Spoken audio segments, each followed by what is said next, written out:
Nearly 2 months after its release, Star Wars Visions has received rave reviews and general positive critique.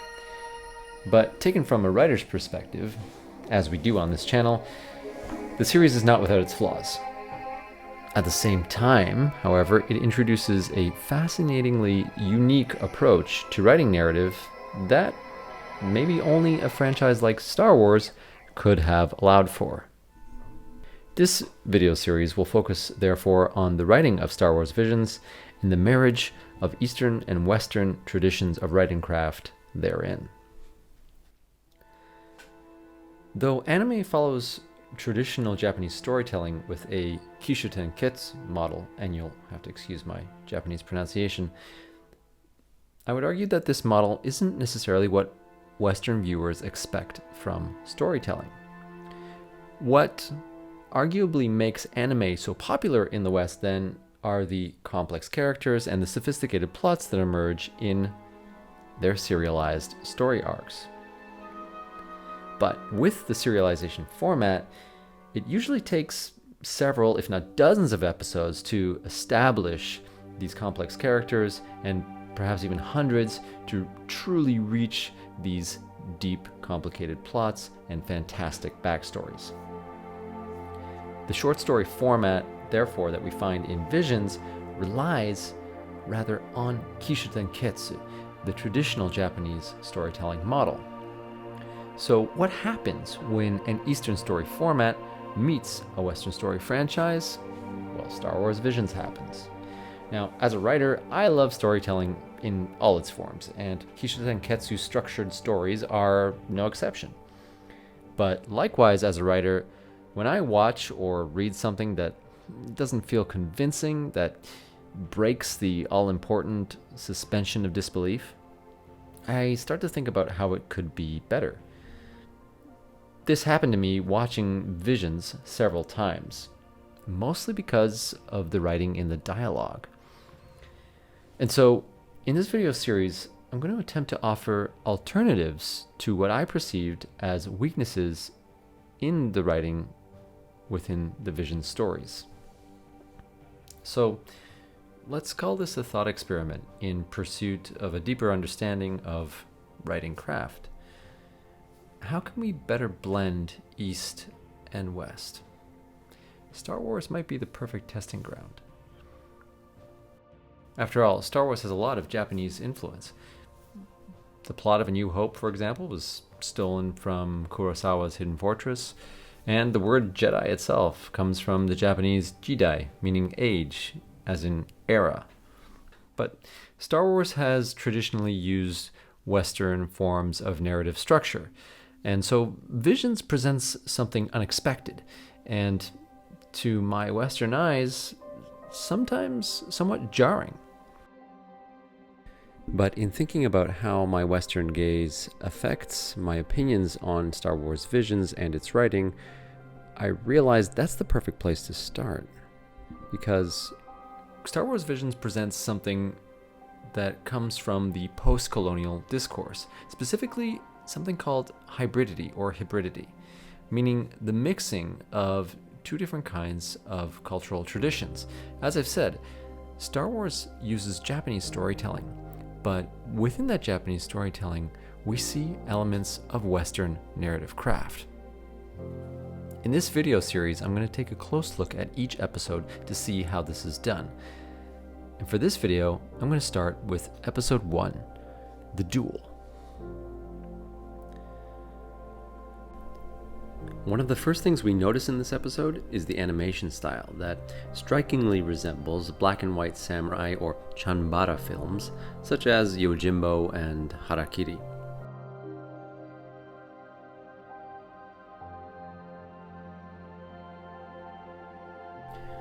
But its resemblance to these cinematic classics goes deeper than the incredible visuals.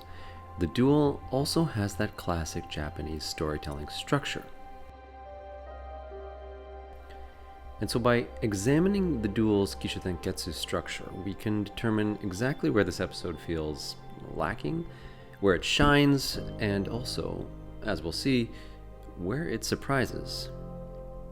Kishotenketsu has 4 acts or 4 parts. Ki is the exposition or the waking up. Sho is the continuation or receiving of what we had at the exposition. New situations are received. Ten is the twist, something that changes. And ketsu is the resolution, the conclusion that usually allows the reader or the audience to induce and reach an understanding at the gravitational center of the narrative. In the duel, our ki, or exposition, begins with the village and the wanderer. The sho aspect of this episode is where things get interesting, but also where the writing starts to show its weaknesses.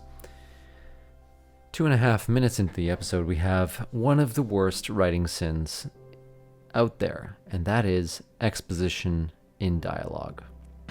Bandits who set up camp at the abandoned outpost on the other side of the mountain.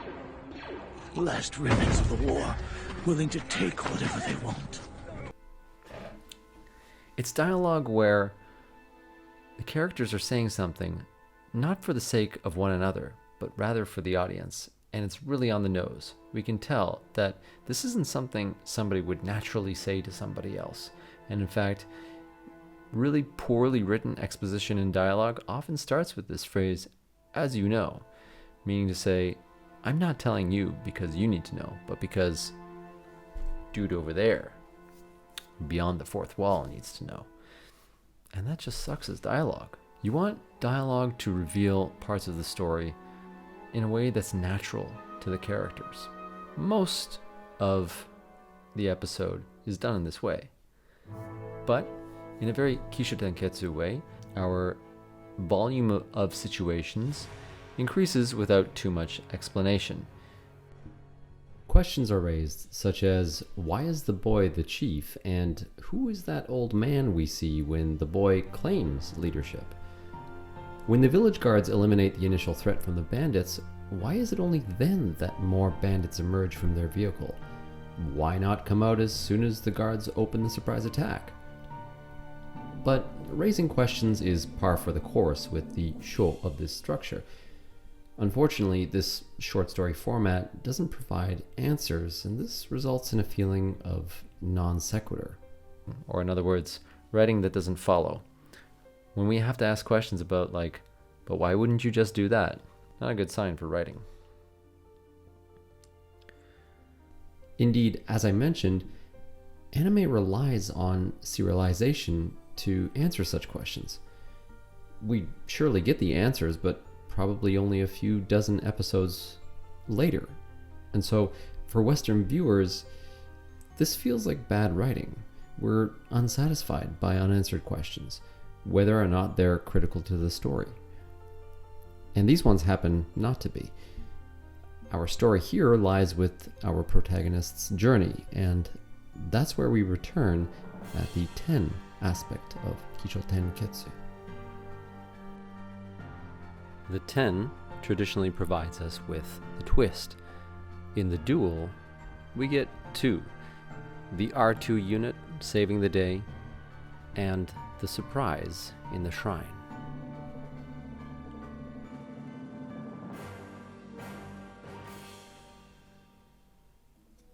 Our ketsu, or resolution, comes when the wanderer takes the Kyber crystal.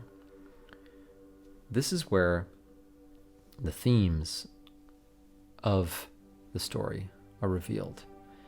It is, as I said, the gravitational center of the narrative, the central theme. And our central theme here revolves around the idea of redemption and revenge, and perhaps that nothing is quite what it seems. Now, here's the part where this gets really interesting. Though we've had a Kisho Tenketsu structure or narrative for this entire episode, in the middle of the episode, we have an entirely different structure embedded within it. and that exists within the narrative framework of the lightsaber battle. Now, when writing action scenes, especially battle scenes or fight scenes, it's really important to remember that they too should have a structure in order to be interesting. Otherwise, what happens is people are fighting, one guy wins. Now, the fighting itself may create some tension. We want our protagonist to succeed, but the only way to create tension beyond a few slashes of the weapon is to insert a structure within it. In the lightsaber battle within the duel, i.e. the duel itself, we see a classic Western structure or narrative arc, sometimes known as Freitag's pyramid.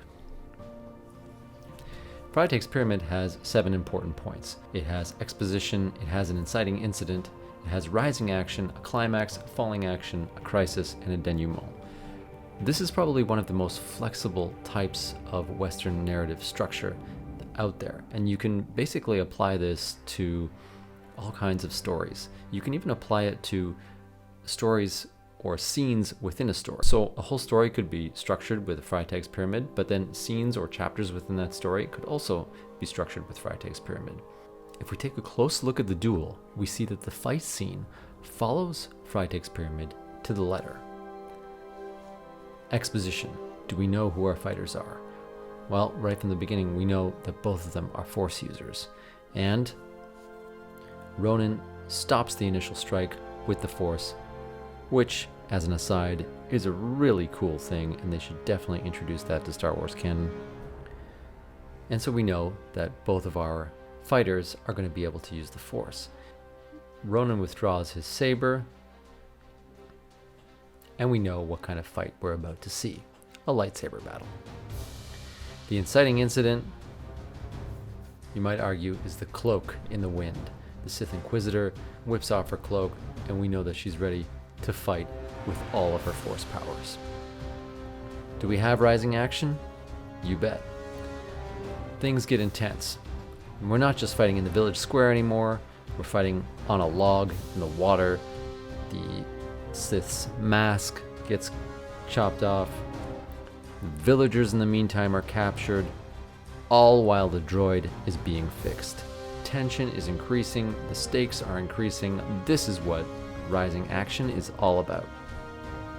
Then we get to the climax. The R2 unit is finally ready, and he comes out. The climax traditionally has to answer the inciting incident. What follows is usually somewhat expected in this kind of narrative arc, that is to say, we know the R2 unit is going to do its work to help out our protagonist, and that's exactly what happens. Now, in a cleverly structured Freitag's pyramid, you might see in either the rising action or the falling action, the protagonist literally ascending or descending. And in this falling action, we definitely see a descent. Our protagonist falls into the water. This brings us to our crisis moment. Our protagonist has been backed into a corner. But it turns out he was only hiding.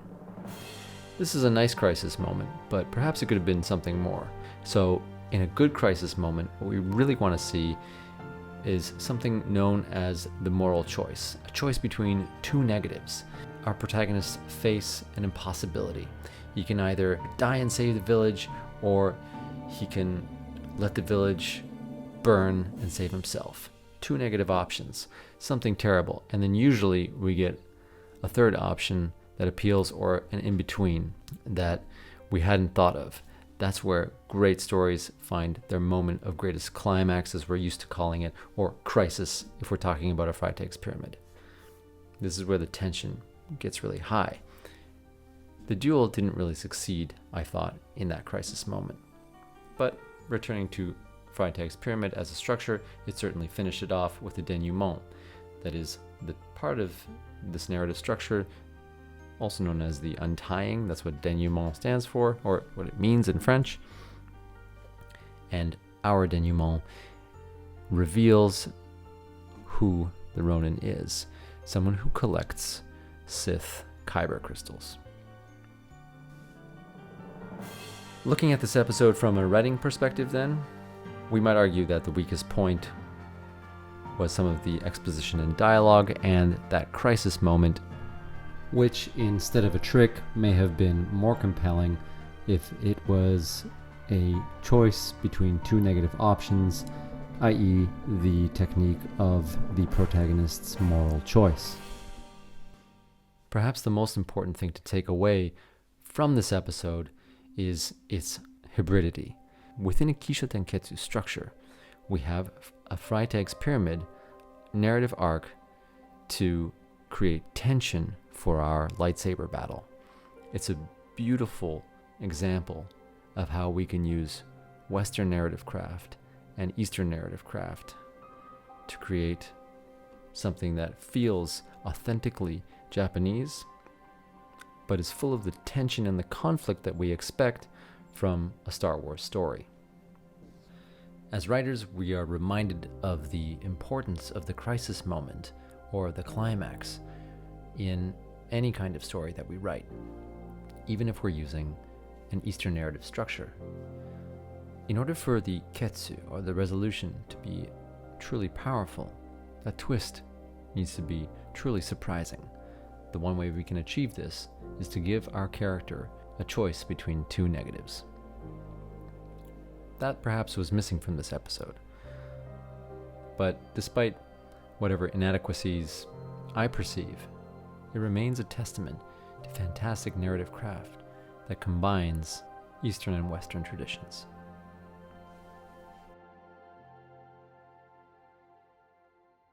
Hey guys, thanks for watching my video. I hope you liked it. You know the spiel. Hit the like button, hit the subscribe button, and the bell. Do all the things. And here's where I say my last little line that makes you impressed. Maybe just a look would impress you. I mean, it is a visual medium, right? So instead of like using the audio form of like that button that we do in podcasts, like I would say something really cool, like, in the meantime, don't forget to flex your writing muscles, right? Instead, I would just like give you a look. That's good, right? But it has to be like dramatic, right? Or actually, it should be writing related. So in the meantime,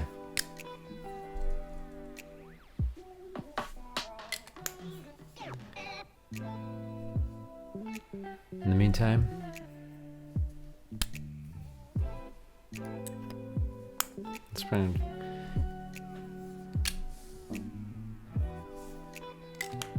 In the meantime, deuces.